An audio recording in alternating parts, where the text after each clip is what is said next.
وہی ہے پیکر شرم و حیا و ذوالنورین، مقام ان کی حیا کا حضور جانتے ہیں، مقام ان کی حیا کا حضور جانتے۔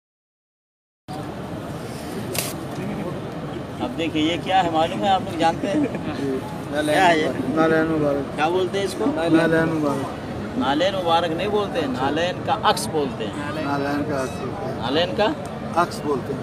نبی علیہ السلام جو نالین پہنتے تھے تو یہ لوگ کہتے ہیں یہ اس کا عکس ہے، اس کا ٹھیک ہے۔ اچھا پہلی بات اس میں دیکھیے، اس میں کتنا نقش ہے، ایک ڈیزائن ہے، ایک ڈیزائن نہیں ہے، نہیں مختلف کئی ڈیزائن ہے۔ تو اب نبی صلی اللہ علیہ وسلم میں نالین کا کتنا ڈیزائن تھا، کتنا عکس تھا؟ یہ تھا، یہ تھا، یہ تھا، یہ تھا، یہ تھا، کون سا نہیں تھا؟ معلوم۔ تو سب سے پہلی بات، کیا نبی علیہ السلام کا نالین کا وجود دنیا میں ہے؟ نہیں ہے۔ اگر کوئی کہتا ہے کہ نبی صلی اللہ علیہ وسلم کا نالین دنیا میں ہے تو ثابت کرے۔ کیسے ثابت کرے؟ کہ آج تک جو نبی صلی اللہ علیہ وسلم کا نالین پہنچا، کس کے ذریعے پہنچا؟ جیسے بخاری شریف میں حدیث آتی ہے کہ امام بخاری رحمۃ اللہ علیہ کہتے ہیں حدثنا عن فلان، ہم سے فلاں نے بتایا، ہم کو فلاں نے بتایا، ان کو فلاں نے بتایا، ان کو فلاں نے بتایا، ابو بکر ابو ہریرہ رضی اللہ تعالیٰ عنہ نے بتایا، ان کو نبی صلی اللہ علیہ وسلم نے بتایا، پھر قال رسول اللہ صلی اللہ علیہ وسلم، اس طرح سے یعنی سند کے ساتھ جب کوئی بات ہم کو ملتی ہے تو ہم کہتے ہیں نبی صلی اللہ علیہ وسلم کا فرمان۔ تو اس طرح سے اس کی سند ہے نبی صلی اللہ علیہ وسلم کے نالین کی کہ نبی صلی اللہ علیہ وسلم نے ابو بکر صدیق کو دیا، ابو بکر صدیق نے عمر فاروق کو دیا، عمر فاروق نے عثمان غنی کو دیا، عثمان غنی نے علی کو دیا، علی نے حسن کو دیا، پھر حسین کو دیا، پھر امیر معاویہ کو دیا، پھر اس کے بعد ایسے ہی چلتے چلتے امام حنیفہ کو دیا، امام بخاری کو دیا، آج تک ایسی کوئی سند ہے نہیں۔ تو اس لیے نبی صلی اللہ علیہ وسلم کے نالین کا کوئی وجود ہے ہی نہیں۔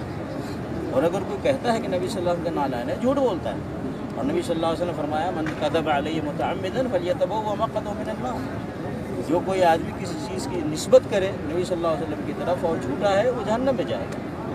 نبی صلی اللہ علیہ وسلم کے نالین کا وجود دنیا میں نہیں ہے، پہلی بات۔ دوسری بات کہ کیا نبی صلی اللہ علیہ وسلم کے نالین کو ابو بکر صدیق رضی اللہ تعالیٰ عنہ سینے سے لگاتے تھے؟ نبی صلی اللہ علیہ وسلم کے نالین کو صحابہ سر پہ رکھتے تھے؟ ایسا کوئی ثبوت ملتا ہے؟ نہیں ملتا۔ جب نبی صلی اللہ علیہ وسلم کا نالین نہیں، نبی صلی اللہ علیہ وسلم کا نالین صحابہ کرام نے سینے سر پہ نہیں لگایا تو یہ جھوٹا عکس ہے۔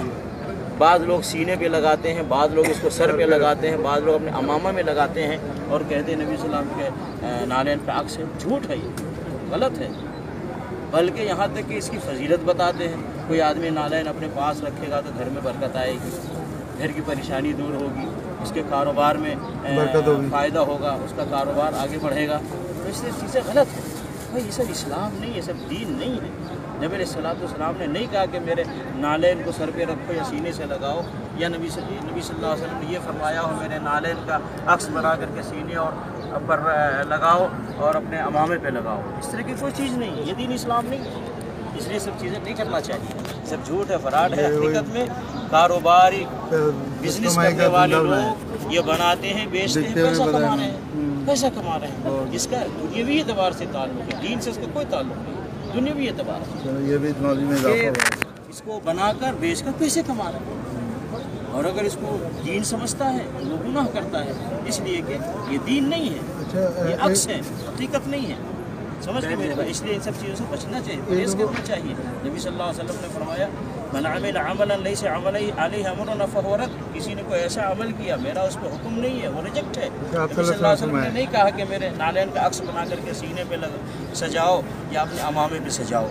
ایسے ہی نبی صلی اللہ علیہ وسلم فرمایا من احدث فی امرنا ھذا ما لیس منہ فہو رد، کسی نے دین میں کوئی ایسی چیز ایجاد کی جس کا حکم نبی صلی اللہ علیہ وسلم نے نہیں دیا، وہ ریجیکٹ ہے، مردود ہے، وہ بخاری مسلم میں حدیث ہے۔ تو اس لیے ان سب چیزوں سے بچنا چاہیے، امت کو پرہیز کرنا چاہیے، وہ کرنا چاہیے جس کا حکم اللہ نے دیا ہے اور جس کے کرنے کی تعلیم نبی صلی اللہ علیہ وسلم نے دی ہے، جس کو صحابہ کرام نے کیا ہے، اور وہ سلسلہ آج تک چلا آ رہا ہے۔ کیا ابو بکر امام حنیفہ رحمۃ اللہ علیہ کے زمانے میں اس طرح کی چیز تھی؟ امام بخاری رحمۃ اللہ علیہ کے زمانے میں اس طرح کا وجود تھا؟ اسی طریقے سے تابعین طب تابعین کے زمانے میں اس طرح کی کوئی چیز پائی گئی؟ کہیں کوئی حدیث کی کتاب میں، فقہ کی کتاب میں کوئی دکھائے گا؟ آج کل کی کتابوں میں لوگ لکھتے ہیں اور اس کو پھیلاتے ہیں، جبکہ اس کا دین سے کوئی تعلق نہیں۔ اس سے پرہیز کرنا چاہیے، بچنا چاہیے میرے کو۔ اللہ تعالیٰ مسلمانوں کو صحیح اسلام پر صحیح دین۔ بسم اللہ الرحمن الرحیم۔ آج کل ایک ویڈیو دیکھ رہا ہوں، ایک لال رومال والا ہے، وہ بولتا ہے نالین شریفین کو، حضور علیہ السلام کے نالین شریفین کے کئی نقشے اس نے اپنے ہاتھ پہ رکھے تھے۔ میں نے خود دیکھا اپنی آنکھ سے، 4-5 نقوش اس نے رکھے تھے، اور یہ بغل والوں کو پوچھ رہا ہے کہ بتاؤ بھائی یہ ایک طرح کا نقشہ ہے؟ سب لوگ کہہ رہے ہیں کہ نہیں، الگ الگ نقشہ ہے۔ اب اس پر وہ تبصرہ کرتا ہے کہ بتاؤ کہ حضور صلی اللہ علیہ وسلم کا نال شریف ان میں سے کس کے مطابق تھا؟ اگر اس کے مطابق تھا تو اس کے مطابق نہیں، باقی 4 کے مطابق نہیں۔ اگر اس کے مطابق تھا تو باقی 4 کے مطابق نہیں۔ لیکن یہ لوگ سب کو نالین پاک کا نقشہ سمجھ کر کے اپنے سروں پہ سجاتے ہیں، سینہ پہ لگاتے ہیں۔ اس طریقے سے وہ بڑی اس کے اندر جو میں نے دیکھا کہ سرکار کی اس عظمت سے کتنی چڑ اس کو ہو رہی تھی، اور کتنا وہ پریشان ہو رہا تھا کہ بڑے عجیب و غریب انداز میں وہ لوگوں کو سمجھا رہا ہے کہ بتائیے یہ سارے نقشے الگ الگ ہیں، اور سب کو یہ لوگ نالین شریف کا نقشہ بتاتے ہیں۔ ظاہر بات ہے حضور کا نال شریف رہی ہوگی تو وہ تو ایک نقشے کے مطابق رہی ہوگی، تو باقی تو جو نقشے ہیں وہ تو ان کی نال کے برابر نہیں ہے، پھر یہ لوگ کیسے رکھتے ہیں؟ یہ اس کے کہنے کا خلاصہ تھا۔ تو میں اس بے دال کے بودم سے کہنا چاہتا ہوں، او بندہ خدا، کیا اس بات کی گارنٹی ہے تمہارے پاس کہ حضور علیہ السلام صرف ایک ہی نال شریف پہنے پوری زندگی گزار دی، اور ایک ہی نقشہ کی نال شریف پہن کے اپنے پوری زندگی گزار دی؟ عجیب حالت ہے۔ کیا ان سے خود پوچھے لال رومال والے سے کہ کیا یہ خود ایک ہی طرح کا جوتا پہنتا ہے یا الگ الگ ڈیزائن کا پہنتا ہے؟ تو اب تو ایک بات ایسی بھی دماغ میں آتی ہے کہ اگر چند نقوش کے نال ہیں تو اس میں کیا قباحت ہے؟ حضور علیہ السلام نے چند نقوش کی نال شریف پہنے ہیں، ظاہر بات ہے پوری زندگی تو ایک ہی نقشہ کی نالین شریف نہیں پہنے ہوں گے۔ تو خدا جب دین لیتا ہے تو عقلیں چھین لیتا ہے۔ ایک بات یہ ہے۔ دوسری بات یہ ہے کہ وہ نقوش بھی الگ الگ نہیں ہیں، اس کا جو اجمالی خاکہ ہے، بنیادی خاکہ ہے، وہ سب ایک ہی طرح ہے، البتہ بیچ کے نقش و نگار الگ الگ ہیں۔ بنیادی خاکہ اس کا ایک ہی ہے۔ تو مثال کے طور پر ایک گھر ہو، 15x15 کا گھر ہو، دیوار بھی اتنی اونچی ہو اور اس کا پیٹ بھی اتنا ہی ہو، چھت بھی برابر ہو، اب اندر کی دیوار میں کوئی نقوش الگ الگ بنا دے تو کیا گھر کا نقشہ الگ کہلائے گا؟ اندر کی دیوار کے نقوش، پھول، پتیاں، یہ سب الگ الگ کر دینے سے گھر کا نقشہ تو الگ نہیں کہلائے گا، نقشہ تو سب کا ایک ہی کہلائے گا۔ اسی طریقے سے نالین شریفین کا جو اجمالی خاکہ کہہ لیجئے یا بنیادی خاکہ کہہ لیجئے، ڈھانچہ، وہ تو بالکل ایک ہی ہے سب میں۔ سائز کسی کی چھوٹی نظر آتی ہے، کسی کی بڑی، اور پھر بیچ کے نقش و نگار میں فرق ہے، تو اس سے نال شریف کے نقشے کا فرق تو نہیں سمجھا جائے گا۔ یہ بھی ان کو سمجھنا چاہیے، لیکن خدا جانے عقل کہاں جاتی ہے تبصرہ کرنے کے ٹائم میں۔ اصل میں جوش عناد بھی یہ لوگ اتنے اندھے ہو جاتے ہیں کہ اتنا بھی نہیں سوچ پاتے ہیں کہ میرا یہ تبصرہ کہیں مجنونانہ تبصرہ تو نہیں سمجھا جائے گا، لوگ مجھے مجنون تو نہیں گمان کریں گے اس تبصرے پر۔ اتنا بھی ادراک اور شعور ان کو نہیں رہتا ہے، اور بیجا وہ تبصرے پہ تبصرے کرتے چلے جاتے ہیں۔ پھر اس نے یہ کہا کہ اچھا مان لیں کہ چلو حضور علیہ السلام کے نال شریف کا ہی نقشہ ہے، چلو مان لیتے ہیں، تو کیا صحابہ کرام نے اس کو اپنے سینے پہ لگایا، اپنے سر پہ رکھا؟ اب یہ اس نے اعتراض کیا، جب انہوں نے نہیں رکھا تو ہمیں رکھنے کی اجازت کدھر سے مل گئی؟ یہ اس نے اعتراض کیا۔ اللہ اکبر! اس اعتراض کو سن کر میں اور بھی حیران رہ گیا کہ کیا یہ بے عقلی ہے اور صحیح معنوں میں آقا کریم صلی اللہ تعالی علیہ وسلم کا جو گستاخ ہوتا ہے اس کی عقل بھی ماری جاتی ہے اور اس کا علم بھی سلب ہو جاتا ہے۔ معلوم ہونا چاہیے کہ صحابہ کرام کا کسی کام کو نہ کرنا اس کام کے منع کرنے کی دلیل نہیں بن جاتی ہے، یعنی اس بات کی دلیل نہیں بن جاتی ہے کہ یہ کام منع ہے۔ بہت سارے ایسے کام ہیں جو صحابہ کرام نے نہ کیے، خود آقا کریم صلی اللہ علیہ وسلم نے نہیں کیے، تو نہ کرنے کی وجہ سے وہ کام منع ہو جائے، یہ تو دنیا کی کسی شریعت میں نہیں، کسی کتاب میں نہیں، کسی حدیث میں نہیں۔ اب اس کو پلٹ کے کوئی کہہ دے اچھا چلیے صحابہ کرام نے نال شریف کو اپنے سر پہ نہ رکھا، سینہ پہ نہیں رکھا، تو کیا کسی ایک صحابی نے ایسا کرنے سے منع کیا؟ ایسا کرنے سے کسی نے منع کیا؟ منع والی حدیث دکھا دو۔ کم و بیش 1.25 لاکھ صحابہ کرام میں سے کسی ایک کا نام بتاؤ کہ جنہوں نے منع کیا ہو۔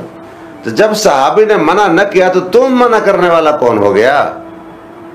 اب جس بات کو تم اپنی دلیل بناتے ہو کہ صحابہ نے نہ کیا، تو نہ کرنے کو تم نے دلیل بنا لیا منع کرنے کے لیے، تو میں کہتا ہوں کہ صحابہ کرام میں سے کسی نے منع بھی نہ کیا، تو تم کہاں سے منع کرنے لگ گئے؟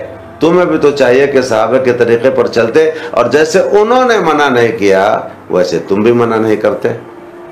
لیکن چلیے ایک علمی گفتگو بتا دوں، ایک ضابطے کی اصولی گفتگو بتا دوں کہ کسی کام کا ترک اس کے منع کو لازم نہیں ہے، چاہے آقا کریم صلی اللہ علیہ وسلم نے ترک کیا ہو یا صحابہ کرام نے ترک کیا ہو، کسی کام کے ترک سے یہ لازم نہیں آتا ہے کہ وہ کام شریعت میں منع ہو جائے۔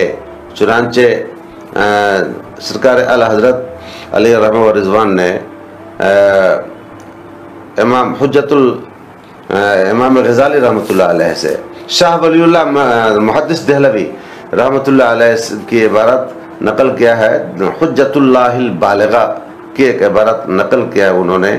وہ فرماتے ہیں قال وجدت بعضهم لا يميز بين قولنا ليست الاشارة في ظاهر المذهب وقولنا ظاهر المذهب انها ليست ومفاسد الجهل والتعصب اکثر من ان تحصى، یعنی انہوں نے کہا ہے کہ بعض لوگوں کو میں نے دیکھا، میں پایا کہ وہ فرق نہیں کرتے ہیں ہمارے قول لیست الاشارۃ فی ظاہر المذہب اور ہمارے قول ظاہر المذہب انہا لیست کے درمیان، یعنی دونوں کا ترجمہ یہ ہوا کہ اشارہ نہیں ہے ظاہر المذہب میں، اشارہ نہیں ہے ظاہر المذہب میں، ایک تو قول یہ، اور دوسرا قول کیا کہ ظاہر المذہب اس کے برخلاف ہے، ظاہر المذہب اس کے برخلاف ہے۔ اب دونوں میں فرق ہے، حالانکہ ظاہر مذہب میں اشارہ نہیں ہے کا مطلب ہوا کہ ذکر نہیں ہے، اور یہ دوسرا قول کہ ظاہر مذہب اس کے خلاف ہے، اس کا مطلب یہ کہ اس کے خلاف پر ظاہر مذہب میں ظاہر المذہب میں صراحت ہے۔ تو دونوں میں فرق ہے، اشارہ نہیں ہے ظاہر مذہب میں، اس سے یہ لازم نہیں آتا کہ ظاہر مذہب اس کے خلاف ہو، لیکن جب کہہ دیا جائے کہ ظاہر مذہب اس کے خلاف ہے تو صاف صاف سمجھ میں آتا ہے کہ ظاہر مذہب اس کی نفی کر رہا ہے، اس کی تردید کر رہا ہے۔ اس کو دوسرے انداز میں آپ سمجھ سکتے ہیں کہ کسی کام کا، کسی بات کا نہ ہونا، نہ ذکر کرنا، اور یعنی ذکر عدم ذکر نہ کرنا یہ الگ ہے، اور ذکر عدم نہ ہونے کا ذکر کرنا یہ الگ ہے، دونوں میں فرق ہے۔ کسی چیز کا ذکر نہ کیا جائے اس سے یہ لازم نہیں آتا کہ وہ چیز ہے نہیں، لیکن اگر کہہ دیا جائے کہ یہ چیز نہیں ہے تب اس کا عدم لازم آئے گا۔ تو دوستان محترم، یہ ایک کھلا ہوا ضابطہ ہے، اصولی قاعدہ ہے کہ کسی چیز کا ذکر نہ ہونا اس بات کی دلیل نہیں کہ وہ چیز نہ ہو، کسی کام کو نہ کرنا اس بات کی دلیل نہیں کہ وہ کام منع ہو، تو اس کو بھی سمجھنا چاہیے۔ اور پھر مجھے تو ایک حدیث شریف بھی یاد آئی، حضرت ابو ہریرہ رضی اللہ تعالی عنہ سرکار کی تلاش میں جب نکلے تھے، مشکات شریف میں بڑی تفصیل سے حدیث ہے، حضور علیہ السلام محفل سے اٹھ کے چلے گئے تھے، واپسی میں دیر لگائی تھی، تلاش میں صحابہ کرام نکلے، حضرت ابو ہریرہ بھی گئے، پھر باغ میں ملاقات ہوئی تو حضور علیہ السلام نے اپنے نالین شریفین حضرت ابو ہریرہ کو دیا تھا اور وہ لے کر باغ سے باہر آئے تھے۔ اب کوئی کیا وہابی یہ ثابت کر سکتا ہے کہ وہ نالین شریف حضرت ابو ہریرہ جو لے کے آئے تھے حضور کے، تو کیا پہن کر کے آئے تھے پاؤں میں، بلکہ وہ سینے سے لگا کے ہی تو آئے تھے۔ ہاں، سر پہ رکھنے کا تذکرہ نہیں ہے، لیکن یہ بھی نہیں تذکرہ ہے کہ نہیں رکھا، ممکن ہے سر پہ رکھے ہوں، ممکن ہے سینہ پہ لگائے ہوں، تو حدیث شریف سے اس کا ثبوت بھی مل جاتا ہے۔ تو عقل ہوتی تو خدا سے نہ لڑائی لیتے، وہ بڑھائے یہ گھٹائیں، اسے منظور بڑھانا تیرا۔ اللہ تعالیٰ توفیق دے ان کو۔